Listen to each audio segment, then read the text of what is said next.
All right. Hey, YouTube, I'm Lucky, and it's that time again. It's very early on in the season, but I want to cover what the meta is, and I'm going to first go over the meta from last season. Obviously, these weapons are not the meta from this season, and and in doing so, we will go over, obviously when you make these early takes, things can change, but overall, we do have a good vision of what the meta will be like in PvE specifically. Of course, we're talking about PvE. We'll go over the PvP meta at another time. And for disclaimer, we're not going over subclasses or armor or exotics. We're just going to stick to just the three weapons and how they synergize with each other. So I'm going over last season's meta. We had obviously a really long 6-month season. We had particle deconstruction in this artifact here, which we no longer have. And this was kind of like what I would call and what you should see as the hard meta, what you would use if you were doing hard like end game content. Like if you did Master Vogue, if you're doing Grandmasters, if you're doing anything where your power level mattered, this was what you were using these weapons at some point in time.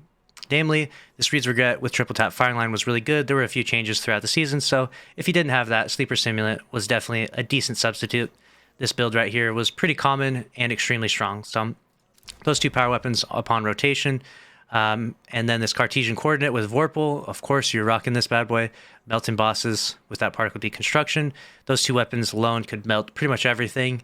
You can go back and forth. You had tons of ammo. It was very good. And that was pretty much the entirety of last season. Your primary didn't matter as much. You could just rock a Fatebringer. This explosive payload frenzy was one of the most common ones just because it has double damage perks. And this was your hard meta build. You could sometimes rock double special with like Wither Horde and the fusion, or again, you could use your exotic solid sleeper, or what a lot of people did and what I found was I literally just didn't even use an exotic that often. I was using this build and not even using exotic, not even noticing because it didn't matter. So this was last season's build. To do a quick little recap, and now I'm going to take these weapons off my character because we're going to go over this season's build, right? Let's go ahead and take this off. Let's go ahead and take this off. And let's take the sleeper off. And let's take this linear fusion off. All right, now we're left with what I'm going to call this season's meta build so far. We're in week 1 right now. Things could change, but I would say overall, this build right here is really the strongest you're going to see. You got the Osteostriga. They recently did a 40% buff to primary ammo exotics. And in doing so, this is now like the craziest ad clear by a long shot. If you haven't been using this, use this. And on top of that, if you get the Catalyst, it's even more crazy. So definitely get the Catalyst finish with time. I'll be covering a video on that soon here. And along with that, in the energy slot, you've got the Enigma.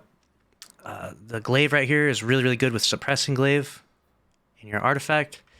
And if you're going to use this for endgame content, obviously if you can get close enough without dying, this is definitely really good suppressing them. You can also use the range projectile to suppress them if you haven't been using that. Make sure you start using that because it's so good. If you can't get that close to them, they would probably just rotate something out like the Truth Teller. So that we've got your primary ammo, you got your special ammo, and then you've got your power weapon. Now, my Hothead rocket is not a god roll. It should have field prep here, but this is still a pretty good roll. Clown cartridge is what you're looking for, impact casing, and field prep right here is going to be the best overall damage output for melting bosses and such. So this build right here is going to be like your classic standard build. You can work off of this and create builds based on your subclass or a variety of other factors, but this build, and most especially this one with the glaive, this is probably going to be like the standard build, and I could be wrong. We'll see. I'll make an update video week 2, week 3, week 4 if things do change, but overall, it would seem like this is your standard build in the Witch Queen. Now, some variations, though, okay? I like to give a little bit of variation because people will be like, well, what about this? What about that? Obviously, there's 10,000 different weapons in Destiny at this point, and any weapon will do fine, and just if you're just running through a strike, or if you're just doing psyops, or just doing the story missions, anything will work fine. But I'm talking about endgame content here, and if you're doing endgame, you're going to want to use the strongest stuff, and this build is it right here. And if we had a variation build of this, we can use an exotic in a different slot. We could also use something like Wither Horde.